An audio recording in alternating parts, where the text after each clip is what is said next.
So right before you enter the arena, yun na yung parang kinakabahan ka na excited ka na grabe yung emotions. Pag nag-aantay ka, kasi katabi mo yung kalaban mo. Mahilig po ako nun sa mga sa mga martial arts movies, Bruce Lee, actually si Monser del Rosario. Yung napapanood ko sa movies, yung mga grabe, ang gaganda ng mga sipa nila. So para ako na-curious ako, parang gusto ko rin itong itry. Alam mo yung mga Karate Kid, Karate Kid. Oo. And you were also the face of Milo before, Opo. diba? Yes. You came here all together, the Opo. four of you Opo. already, in 2021. Opo. And you were an international student. Yes. Okay. Yung wife ko yung may work permit, ako yung nag-aaral. Sa Pilipinas, medyo komportable talaga. Madali lang iiwan yung mga bata. Hindi lang physical stress pati emotional stress, lahat. Medyo happy-go-lucky before.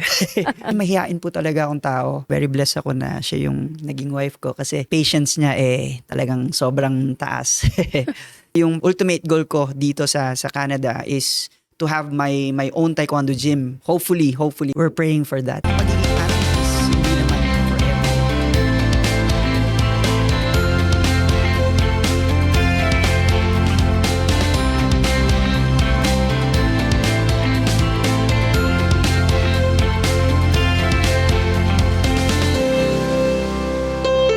Magandang araw po sa inyong lahat. It's a great day to chat, and we have with us today a two-time SEA Games gold medalist, si Japoy Lizardo. Hi, Japoy. Hello po, Miss Sherry. Nice to see you Andito ka po. na pala sa Canada. Kamusta ka na? How are you? Okay naman po. Kasama ko rin yung family ko dito. So, kahit papaano, masaya naman rin po. When you say family, that's who, your wife? My wife and my kids po. How many kids do you have? 2 po. Dalawang boys. Two boys. Opo, 2 boys. Oh, wow. How 2 old boys. are they? Yung eldest po is turning 8 sa Feb, and then my second one is turning 5 din sa Feb din po. Parehong February Opo. ang birthday. What were the Actually, factors that made you want to move to Canada? Yung unang-una po is yung pandemic. Mm. So, kasagsagan ng pandemic nun. Parang, kasi yung brother ko nandito na rin po, pati yung wife niya, and then yung brother ng sister ko, andito na rin, yung mga nauna sa amin. Naisip namin during the pandemic, parang medyo mahirap yung nangyari sa Pilipinas. Oo. Madami akong mga friends na, alam mo yun, na-hospital yung kanilang mga parents, yung mga ganyan. Tapos naubos yung mga savings nila. So kami ng wife ko, napag-isip din kami na try kaya natin mag-Canada. Tingnan natin. And then also for the kids na rin, yung environment, yung opportunities. But of course, in the Philippines, you had a good trajectory in terms of your career, no? Many of you might know Japoy from his taekwondo achievements, and you were coaching also. Can you tell us, before you left the Philippines, what were you busy with? You started taekwondo, how old were you? I was 10 years old po. 10 years old. What made you get into it? Yung sa akin naman po, mahilig po ako nun sa mga sa mga martial arts movies, Bruce Lee, actually si Monser del Rosario. Yung napapanood ko sa movies, yung mga grabe, ang gaganda ng mga sipa nila. So para ako na-curious ako, parang gusto ko rin itong itry. Alam mo yung mga Karate Kid, Karate Kid. Tapos one time nakakita ako sa school, sa turf, na mga nagpa-practice ng taekwondo. Sabi ko, ganito yung napapanood ko. Tapos parang try ko nga. Tapos nung tinry ko, ayun na, parang nagtuloy-tuloy na. So the curiosity, Yes. yung parang you wanted to get into that. You also come from a family of athletes ba? Sports family? Yes po, yung dad ko was an athlete din before, pero hindi na siya nakatungtong ng pro level, pero naglalaro siya ng sports before. And you were also the face of Milo before, diba? Opo. Milo was very much in partnership with sports, gymnasts, sila Bea Lucero. How was that as an experience? Parang a kid, you were young, but you were already inspiring other young people to get into sports. Opo. That time po, syempre wala pa akong idea nung sobrang bata pa na I was already inspiring a lot of young kids din, na mga ka-age ko na rin na to get into sports, na to work hard. Ako naman nun, nung time na yon, medyo parang ine-enjoy ko lang siya, na hindi ko rin naman akalain na makukuha ako dun sa Milo commercial. Yun lang, parang ginawa ko lang yung best ko sa sports, and then yun na, nung nagpa-VTR sila, sabi ko, ang daming mga tao nag-VTR, ang daming mga bata. Actually, hindi ko naman in-expect na makukuha ko sa sobrang dami nung bata na nag-audition. Sasabi ko lang, gagawin ko lang yung best ko. Then, that's it. Tapos hanggang sa, yun na nga, naging ilan na lang. Tapos may mga final VTR, final audition.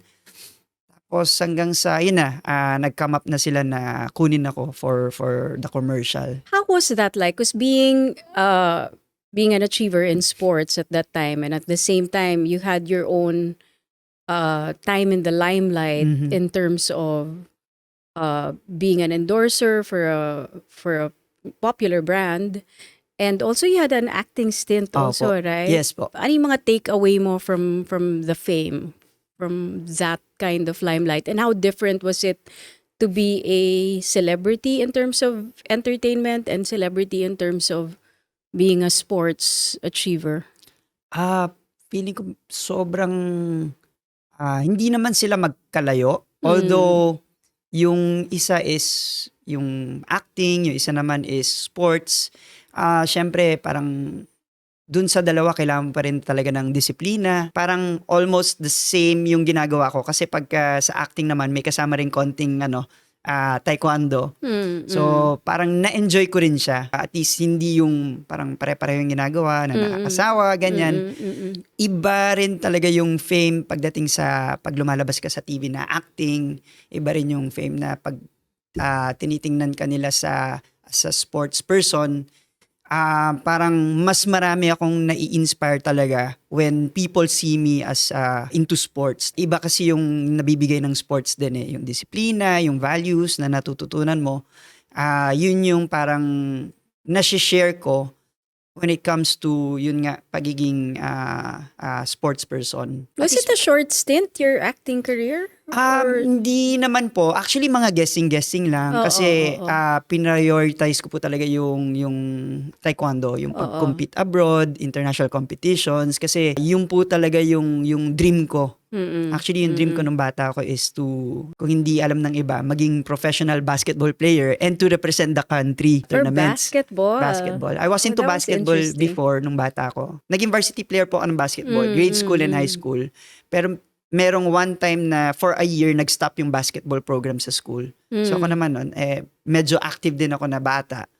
Yun nga, nakita ko yung taekwondo. Nag-shift So, ka. Yun yung nung nagka-lag or na nagka-pause sa yes. basketball. Opo. Doon ka naman napunta sa taekwondo. Sabi ka, iba daw talaga yung disiplina ng sports. A lot of athletes do want their kids to be, ganun na nagiging progression no? The athletes do either inspire their kids to also to follow the same footsteps as their parents. Ikaw ba yung kids mo ngayon, as young as they are they into sports? Yes po. Nagta-taekwondo din sila. Bale, dun sa pinagtatrabuhan ko ngayon, pinagtuturuan ko, dun din sila naka-enroll.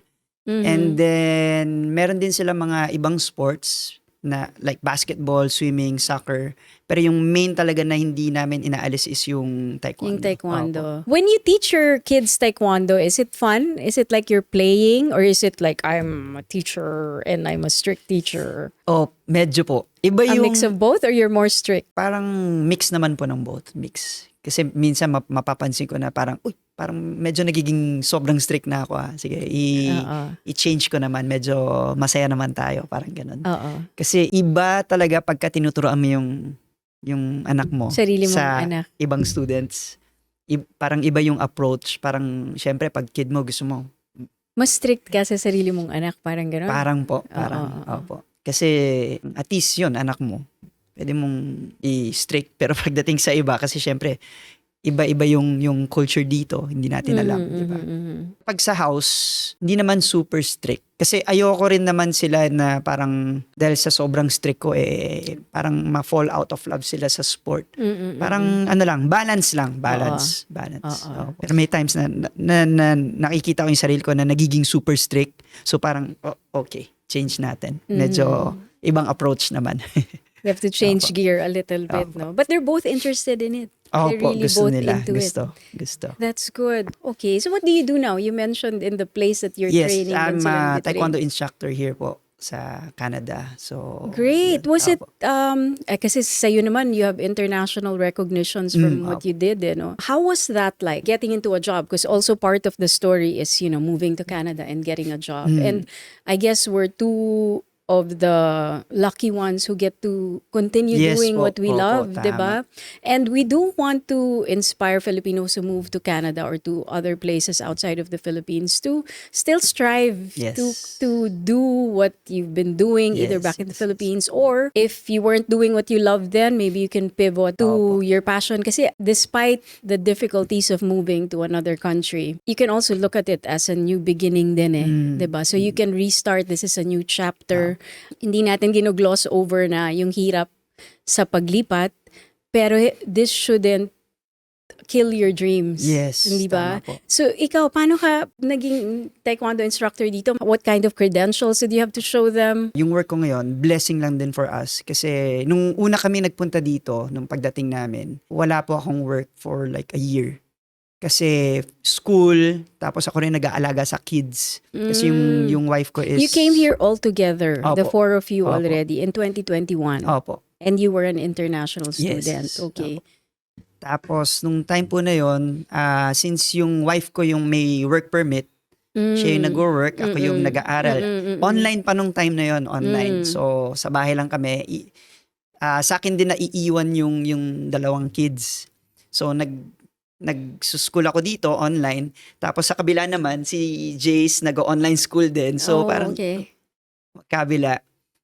Tapos yung isa ko namang kid, ang maganda lang kasi is kasama ko rin nakatira sa isang bahay yung brother ko, yung sister-in-law ko. So, that's a big isang help. house lang kami. Oo. Para at least sa start, Oo. hindi ganun kabigat. Oo. So sometimes tinutulungan nila ako mag-alaga dun sa isang sa There's maliit. a smaller one. Tapos yung That's a blessing. Opo. Kasi iba yung storya niyan kung ikaw lang talaga mag-isa eh. Opo. Kung apat kayo, Opo. tas yung Totoo po. wife mo nasa work. But I bet that was also a new experience for you. Kasi sa Yes. Pilipinas, mayaya tayo. Opo. I'm sure Yes, mayaya ka tama. doon. Opo. Oo. So sa Pilipinas medyo komportable talaga na sige, iwan ko muna yung anak ko dyan, tapos kung meron ako ibang gagawin, madali lang iiwan yung mga bata. Pero dito, hindi talaga. Kailangan hands-on ka talaga, ikaw yung mag-aalaga, lahat ng kailangan nila, ikaw maghahanda. Tapos yun, actually yung mother-in-law ko, at saka yung parents ko, parang minsan nagsasalitan sila, They're both nagpupunta here. dito. They're in the Parang Philippines. ano lang, Okay. Nagbe-visit visit sila. lang, and then tumutulong din sa amin.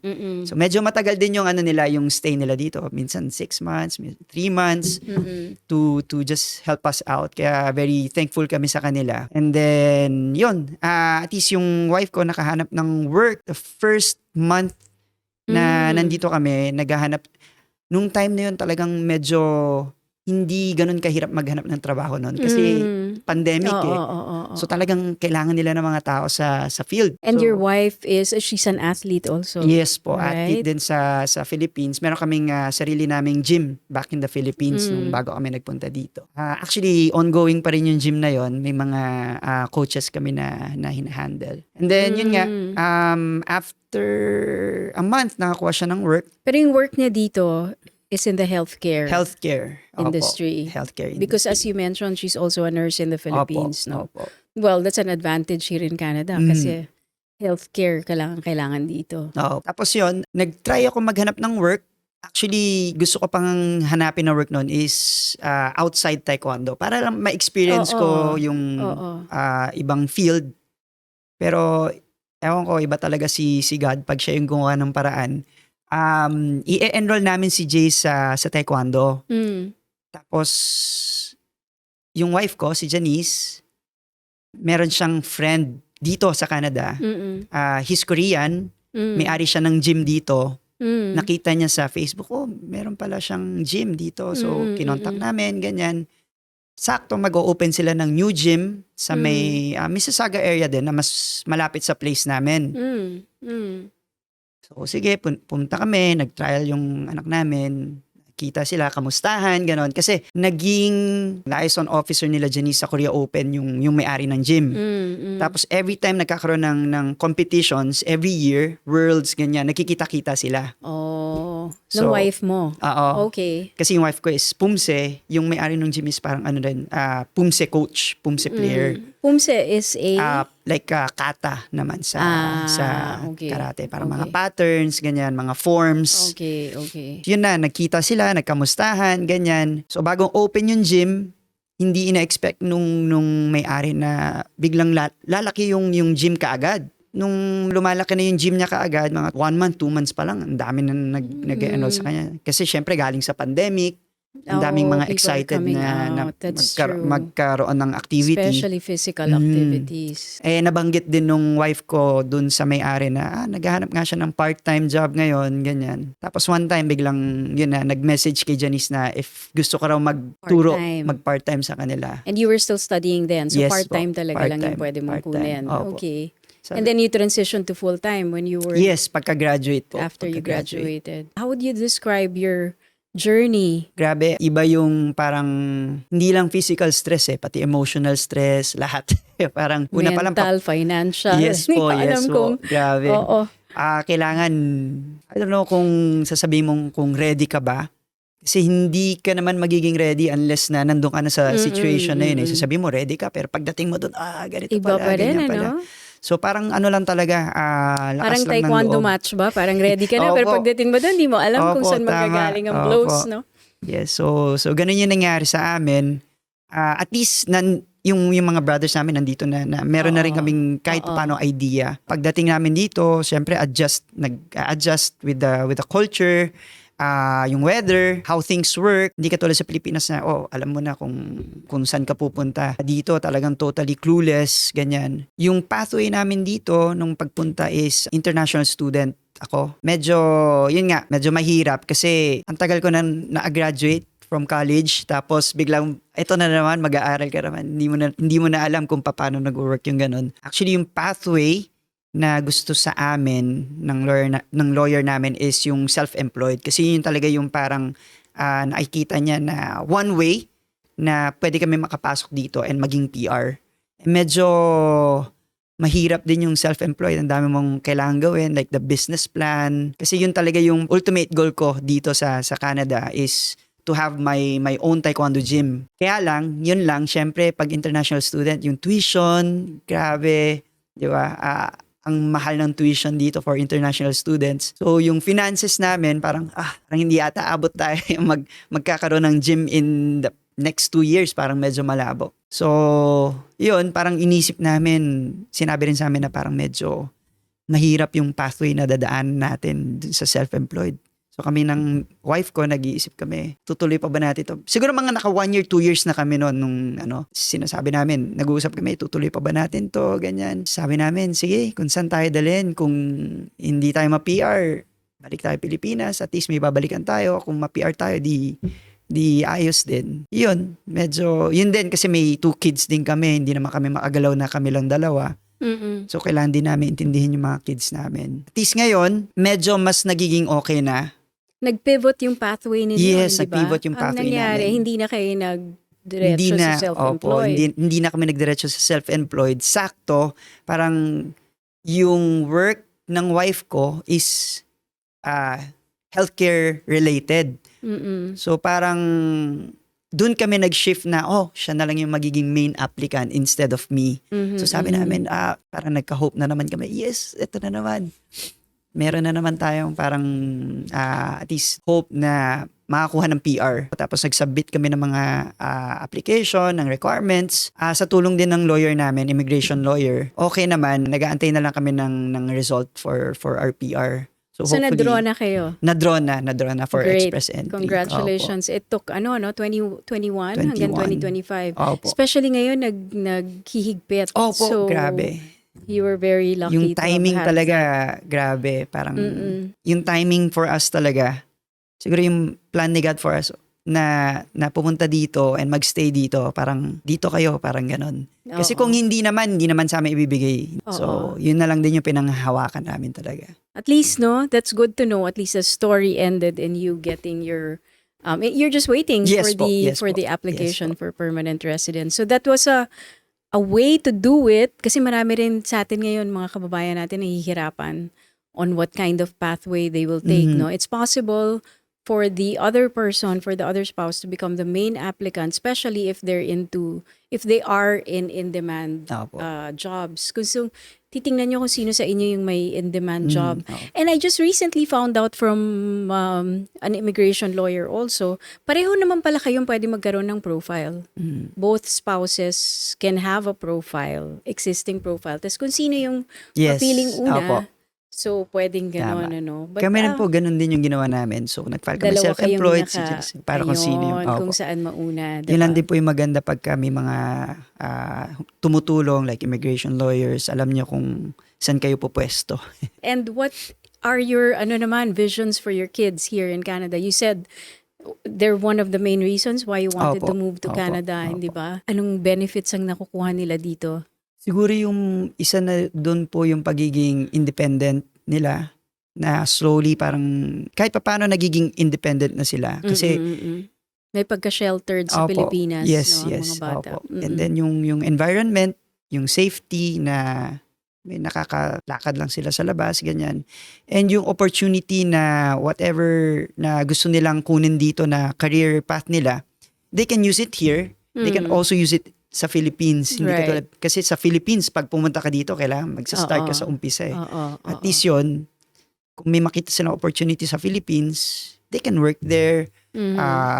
Pwede silang, alam mo yun, kung ano man yung gawin nila sa Philippines. And kung wala naman sa Philippines, they can go back here and kung ano yung career nila na natapos dito, they can use it. Tapos nag-uusap nga rin kami ng, actually yung boss ko na may-ari ng gym, iba daw talaga, like yung athletes dito sa Canada and athletes sa Philippines or in any countries, yung mga athletes dito, hindi lang sila just athletes. They're athletes pero may iba silang profession, like engineer or IT or something like that. Hindi lang sila basta-basta athletes, parang ganon. Is that a good thing? I think so kasi ang pagiging athlete is hindi naman forever eh. So tatanda ka rin. At least after mo mag-retire, Meron ka meron rin kang talagang career. Yes, opo. Oh, so that's what they say here in Canada. It's the Opo. parang another aspect Yes, of po. what you do or what you're great at, no? Kasi tama nga, merong mga doon lang talaga nakafocus eh. Opo. You're really just an athlete. And for a time, you were like that in the Philippines. Opo, yes po. Right? In the future, in the next few years, we're still expecting a Japoy Lizardo Taekwondo School here in Canada? Yes po. Hopefully. Yun po talaga yung aking tinatrabaho ngayon na That's the towards that dream. goal. Opo. I don't see that as very far away. Yes po. At saka, it's it's inspiring and it's very good to feel na kahit mahirap, you went through it. But if you look at it now, what you were dreaming 5 years, 6 years ago, ito na yung nangyayari sa inyo ngayon. Yes po. Hindi Yes, ba? yes, So, maybe in the next year or two, Apo. then we'll get to... Hopefully. Yes po. We're praying for that.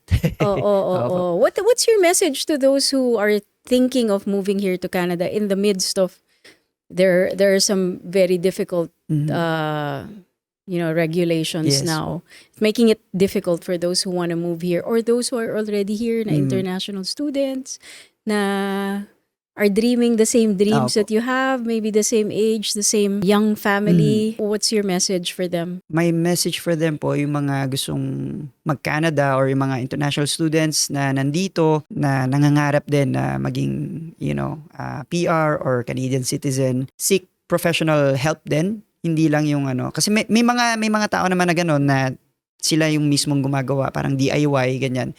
Pero, syempre, para hindi, alam mo yun, hindi tapon pera, hindi sayang oras, maganda yung parang may mga professional na nag-help sa kanila kasi paiba-iba rin yung rules eh. So para at least True. you're up to date, ganyan, and kung ano yung mga pathway na pwede mong gawin, like ako, self-employed, medyo mahirap, ganyan, at least may nagagawa ng paraan kung saan pa pwedeng pasukin para maging PR, ganyan. So I think one of that is professional help talaga.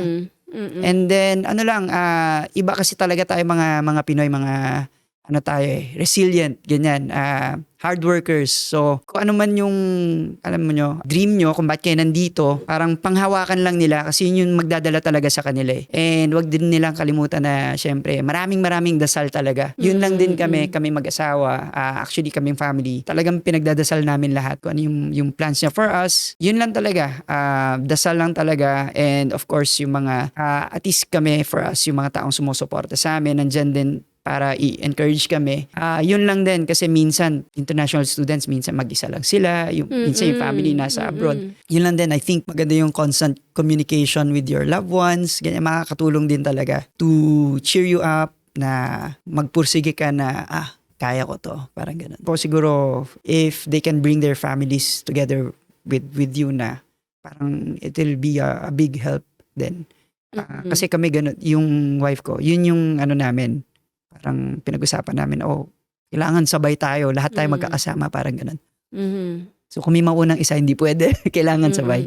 So I think it will be a big help then and boost sa pagstay nila dito sa Canada. And I think that's the right decision. I echo that because it's hard to be separated. Yes. Ang hirap na nga ng challenges dito. At saka doon, to have to juggle all of that. Ay nako, ang dami nakaka-resonate sa ganyan ngayon. Especially during winter. That's the toughest time for your mental health, di ba? Just to go back in time a little bit. For you, what were your most memorable moments in your taekwondo career? Sa Ano yung akin, parang you remember it with much fondness? Yung pag kami mga competitions, international competitions, kasi katulad nga sabi ko kanina, yun talaga yung dream ko na ma-represent yung Philippines sa international competition. So every time na may mga international competitions nire-represent ko yung country, yun talaga yung mga fondest memories ko sa taekwondo. And also hindi lang yung mga pag nananalo ka, also yung mga pag natatalo ko sa ibang competitions. So yun din yung parang very memorable sa akin. And of course yung because of taekwondo, nakapasok din ako sa acting, nakapasok ako sa commercials. So, yun yung mga naalala ko before na pwede kong i-share and pakita sa mga kids ko ngayon na sila naman yung hopefully next. what happens? What's your mindset? What happens when, like, before you compete? How does it feel to enter that arena? I don't know when the height of the feeling happens. Is it while you're competing, right before you enter that arena? Yes. Right before you enter. Dun yung lahat na feel mo. Emotions, yung... May kaba? Meron din po. Meron syempre. Yung kaba hindi mawawala. So right before you enter the arena, yun na yung parang kinakabahan ka na excited ka na parang gusto mo na lang mag-go na lang at maumpisahan yung fight. So parang namimiss ko rin yung ganung feeling na right when you enter, na kinakabahan, masaya, sobrang grabe yung emotions, lalo na pag nag-aantay ka, kasi katabi mo yung kalaban mo. Nag-iisip ka, ganyan. Pero, tinatry kong i-relax yung mind ko na, okay, sige, ano lang ako. Hindi ko muna iisipin. Kumbaga, wala munang distraction sa utak para at least ma-relax ka lang. Pero, right when you get up and you walk towards the ring, dun na parang, eto na, wala na atrasan to. Kailangan 100% kailangan ibigay mo. Tapos, pagdating sa loob ng ring, lahat dapat mawala na. Yung kaba, distractions, yung iniisip mo kung matatamaan ka ba ng sipa, parang ganun. So, all you have to do is trust yourself, trust your coach, and then just let it all out sa ring. Parang ganun. When did you retire? 2014. My last competition was Asian Games po sa Korea. The following year, nag-coach na po ako for the national team. What prompted the retirement? I got injured po nung 2013 World Championships. Yung rehab, okay naman. Pero yung iba na po pagdating dun sa rigid training na talagang nafe-feel mo na yung kahit na alam mo yun na okay na, na-heal na. Saan ka na-injure? Sa hamstring po. Okay. Hamstring. So hamstring tendon. After... Tagal kasi mag-heal niya, no? Pag So tendon. after first match ko nung World Championships, dun po parang napigtas yung hamstring tendon. So, pagdating ng Pilipinas, surgery, then rehab, tapos tinry ko pang bumalik for the Asian Games. Pero yung preparation namin for Asian Games, grabe rin talaga. So, every Yeah. day, iba na talaga yung pag may injury na Oo. parang instead na after the training, tulog ka lang, kinabukasan medyo okay ka na. Iba parang hindi, medyo matagal na. Parang nafe-feel mo na yung tightness Oo. dun sa injured part, yung pain after ng training. So, mararamdaman mo talaga siya. So, parang medyo na rin talaga. Kasi ultimate goal ko nun din talaga is Olympics. So, may time na parang yung age ko rin nun, medyo How old were you then? 28. Is that 28, old for 29, taekwondo 28. already? Parang po, for me. Although may mga ibang mga countries na kahit 30, 31, 32 nagko-compete pa rin. Pero ang iniisip ko rin kasi po nun is pag nag-continue pa ako dito, hindi ko sure kung kakayanin ko pang 100%. I mean, mentally, kakayanin ko pa 100%. Baka i-push mo yung body mo Opo, too much. pero hindi malayo, baka magka-injury ulit, something like that. Wala na rin mangyayari, parang gano'n. Inisip ko na lang nun is yung future ko na makapag-start na ako to work, earn money for myself and my future family. to Yun na yung transition na to Opo, coaching. yes, opo. Kaya, so, the decision to retire was mostly your decision? Was it in consolidation with your family, with your doctor? Opo. Yung family ko naman, okay naman sila. Suportado naman po nila yung decision ko. Yun lang. Pero yung dad ko, talaga sabi niya, one more Olympics. One more. Pag-isipan ko po, Ito parang yung ganun. challenge ng athletes, no? Yes, opo. Yan Opo. talaga. Kasi pag na-injure ka na nga, tas mentally, alam, gusto mo pa eh. Yes, Kaya mo po. pa. It's really, I suppose that was also a tough push and pull for you, no? Na parang, do I Opo. continue? Yes, Do I yes, stop? yes. Kaya pa to? Do I give it another Opo. shot? But then the risks are getting higher and higher, especially kung may pamilya ka Yes na. po. Hindi ba? Opo. When did you get married ba? Parang 28, nag-retire ako. 29, if I'm not mistaken, 29. Opo, 29 years old. So, yun yung naging step by step. After you retired, then you focused on Opo. coaching and then Yes you po. focused on having a family. It seemed like a good sequence of events Opo, din opo. naman. How do you describe yourself ba? Do you like actively plan your life? Are you a control freak? Happy-go-lucky ka ba? Medyo happy-go-lucky before. Parang ano lang ako kasi syempre pag athlete, di ba, parang your routine is to just train, compete, and then siguro may on the side na konting, alam mo yun, na bakasyon ng konti, enjoy ng konti. Pero that was my routine na for a long time eh. So yun lang talaga yung sinusundan kong routine.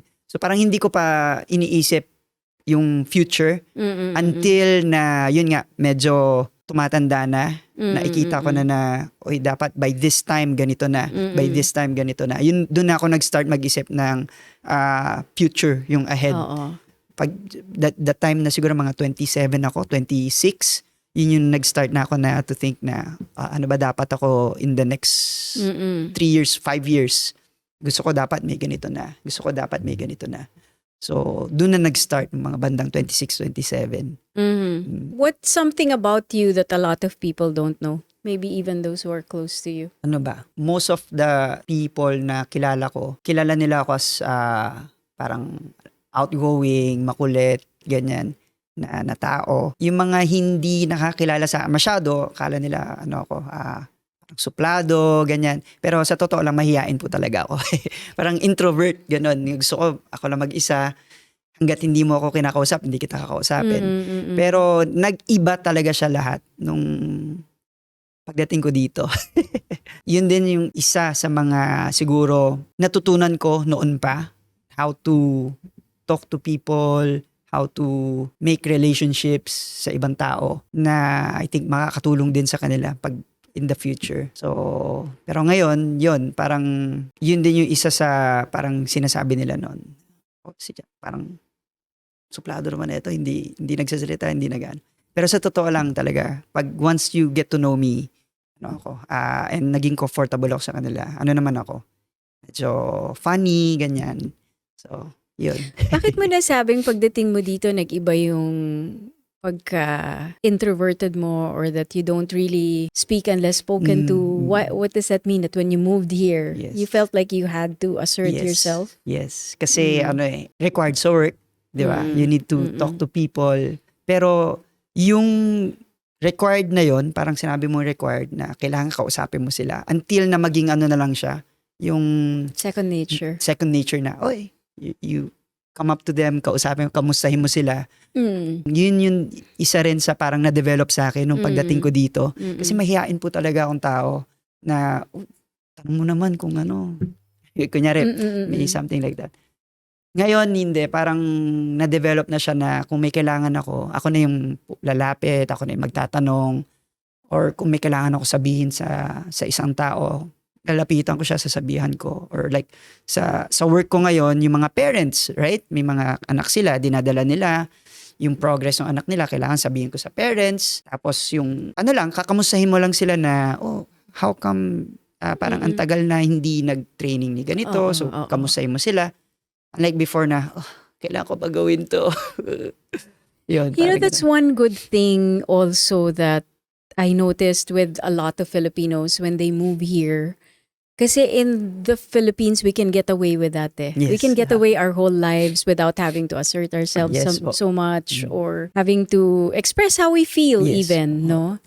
Dito, you won't succeed pag ganun. Or you won't, or matatapakan ka. May iwan ka. Opo. 'Di ba? Nasayang yung pinaghirapan mo, sayang yung pinagtrabahuhan mo na at a certain point, you're gonna need to learn how to speak for yourself, how to advocate for yourself, how to advocate for the things you believe in.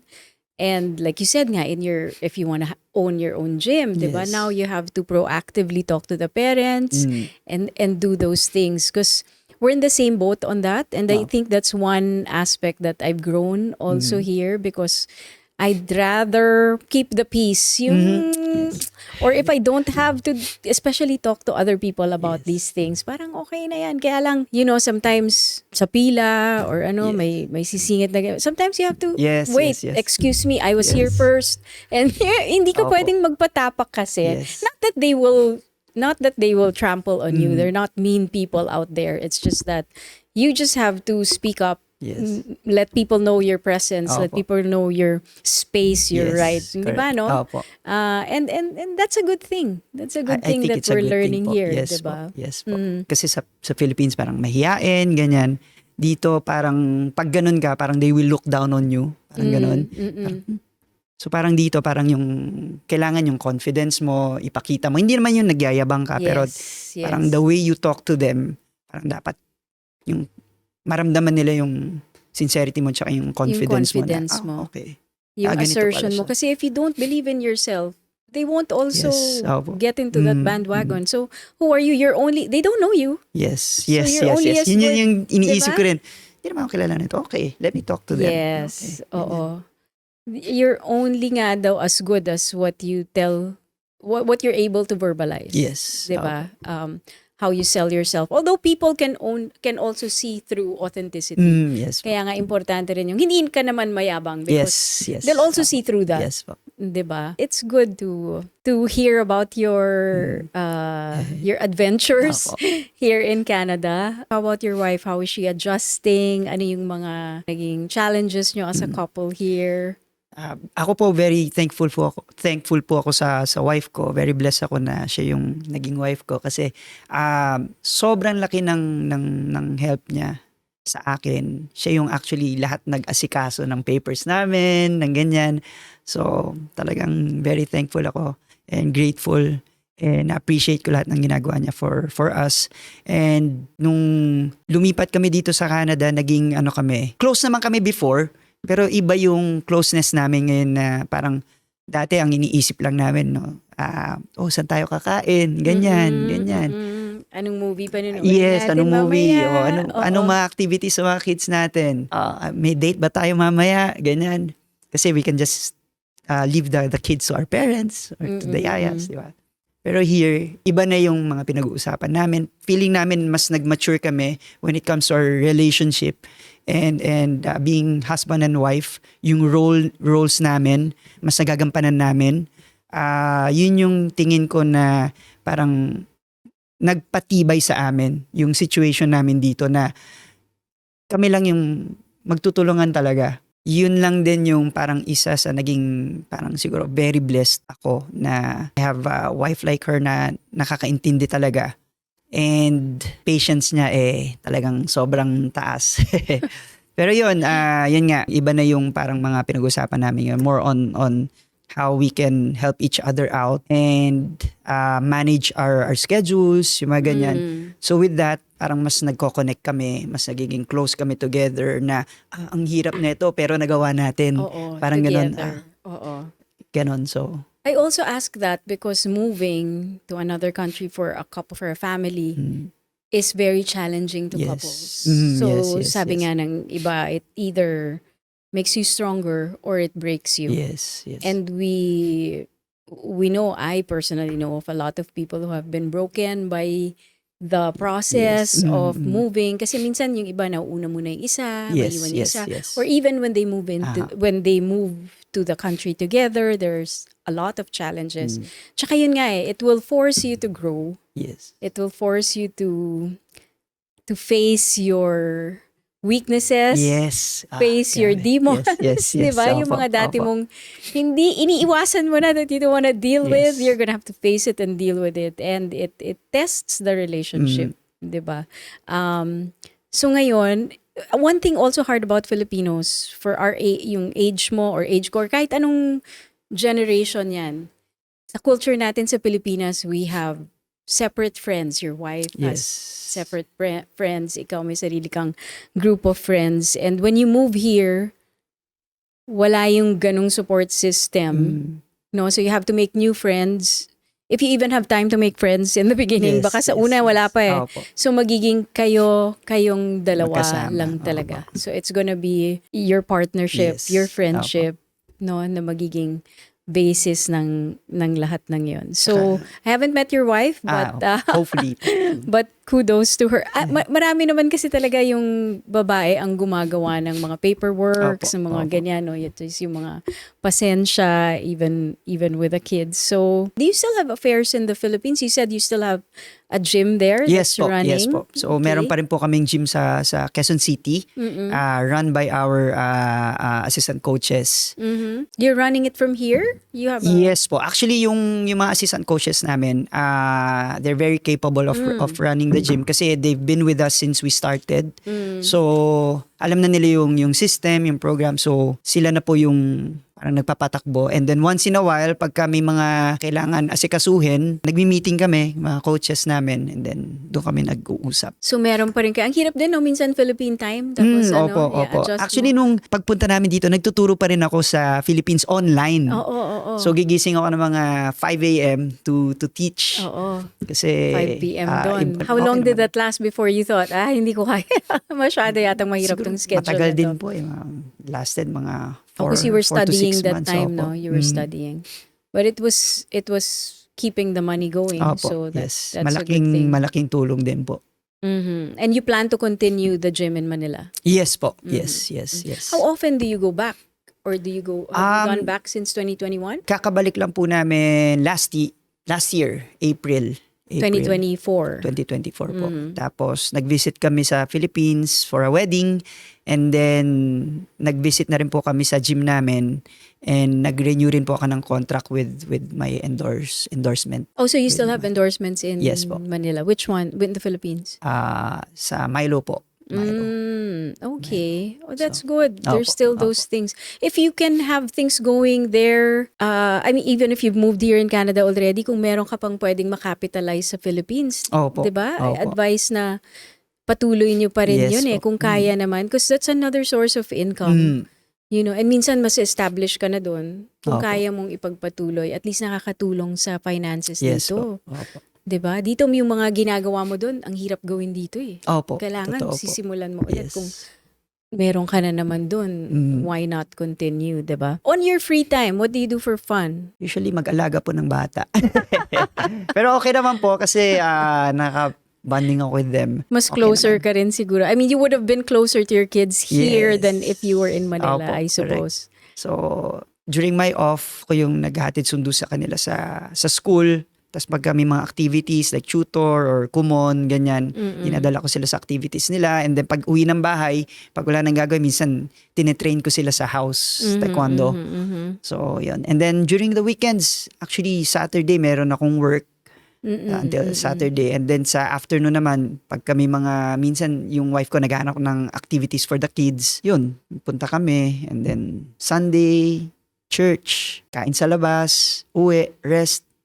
So, yun Oo, naman. ganyan talaga nga ang buhay dito na there's hardly any free time. But if there yes. is, you still spend it with your especially Yes. your kids are still young. Opo. Pag opo. ganyan kasi you're really a slave to their schedule. Even Yes. naman as they grow older. Me naman, my kids now, ang trabaho na namin, nag-graduate na kami sa yung mga activities ng, actually hindi pa rin.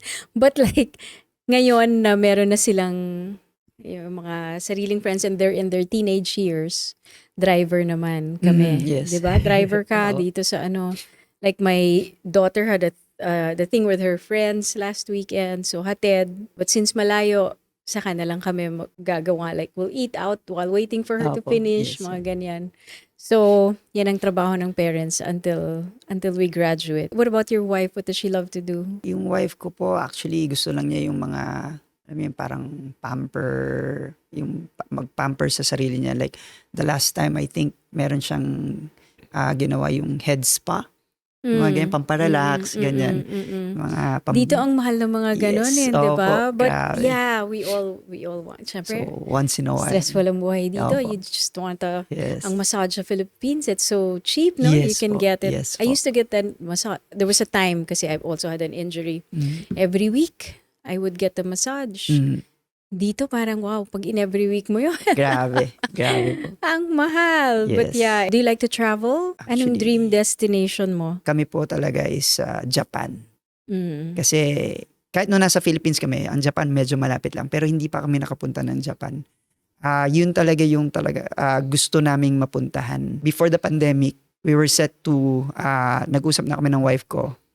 Let's have our anniversary in Japan. Kaya lang, nag-pandemic. Hindi na kami nakapunta. Oo nga. Yun. So, that's our dream destination talaga, Japan. Wow, I look forward to the time when you can Opo. visit it. I Yes think you will all Sana. enjoy it. And with also the yung kids namin. Yeah. They like to There's to always travel. something for everyone in Japan. Malayo-layo na ngayon. Maybe the next time you visit Philippines. Yes po. Yes po. Can pass by. Muna? Side trip to Japan. Oo, Japan. It's such a pleasure having you here, Japoy. And Thank you I po. Thank you enjoyed for the having me. conversation. Yes po. It's so nice to know that your Canadian journey has been fruitful Yes po. and that you have these young kids who are also into Taekwondo and that you have not abandoned the sport and Of that you're course, still of there course. and the dream of having a Taekwondo school is something that we will also look forward to Yes, as Filipinos thank here in you. Canada.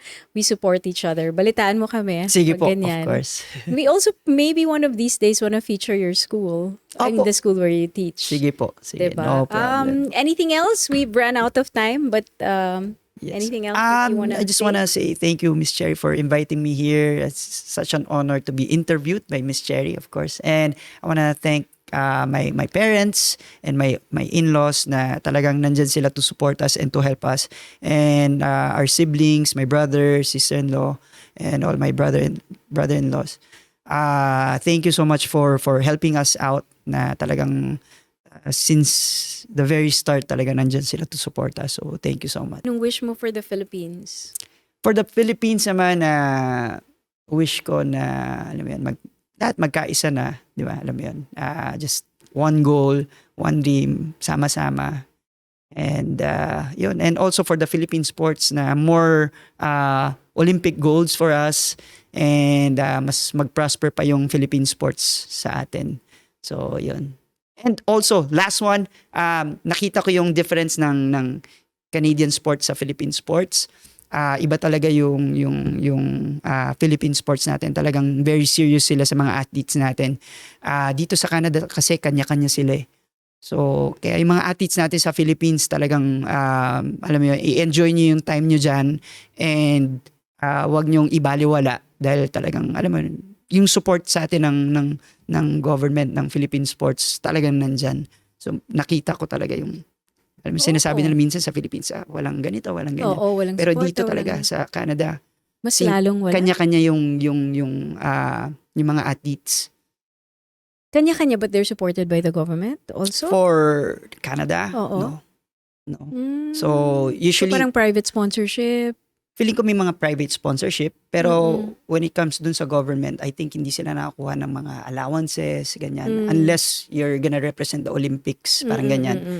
Pero not sure pa rin. Pero yun, kanya-kanya. So sa Philippines talagang, So I think parang that's sinusuportahan something our nila. athletes there might not know. yes. Right. So talagang dedication lang and commitment. Okay, on that note, thank you so much. Thank you so much, And Miss we Cherry. will keep in touch. That ends our podcast for today. We'll see you again next week.